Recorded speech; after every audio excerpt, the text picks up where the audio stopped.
দোকানের তাক হয়ে ক্রেতার হাত ধরে তার বাড়ি, প্রয়োজন প্রায় শেষ।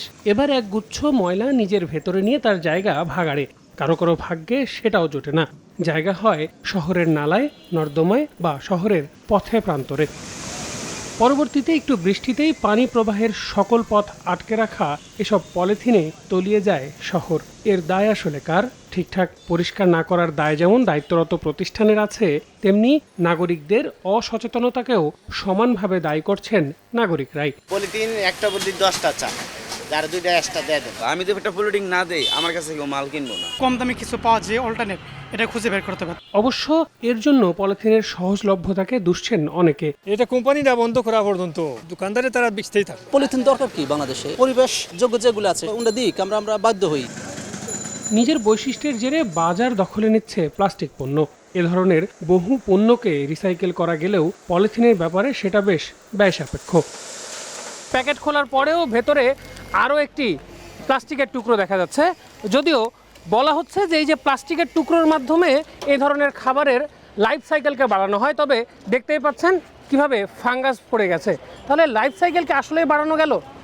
যেখানে প্লাস্টিক বা পলিথিনের ব্যবহার দিনকে দিন কমানোর কথা বলা হচ্ছে, সেই জায়গায় এসে এভাবে মিনি প্যাকের পরে মিনি প্যাক দিয়ে প্লাস্টিকের এই বাড়ানো ব্যবহার কতটা যুক্তিযুক্ত? যদিও এ ধরনের পণ্যের বর্জ্য ব্যবস্থাপনায় এরই মাঝে ইপিআর নির্দেশিকা প্রণয়নকে সাধুবাদ জানিয়েছে দেশের প্লাস্টিক পণ্যের ব্যবসায়ীদের সংগঠন। এতে উৎপাদক প্রতিষ্ঠানগুলো বাজার থেকে তাদের পণ্যের বর্জ্য সরিয়ে নিতে বাধ্য হবে বলেও মনে করেন তারা।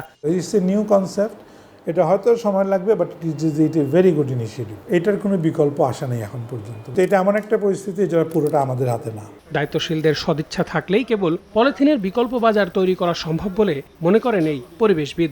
এর দায় পরিবেশ মন্ত্রণালয়কে অনেকাংশে বহন করতে হবে। কেউ যদি বলে, কেউ শুনে না, আপনি প্রয়োগ করেন, কিছুই হবে না বলে কিছুই করবেন না, তাহলে জনগণের ট্যাক্সের টাকায় এরকম অধিদপ্তর দেখার যৌক্তিকতা কোথায়?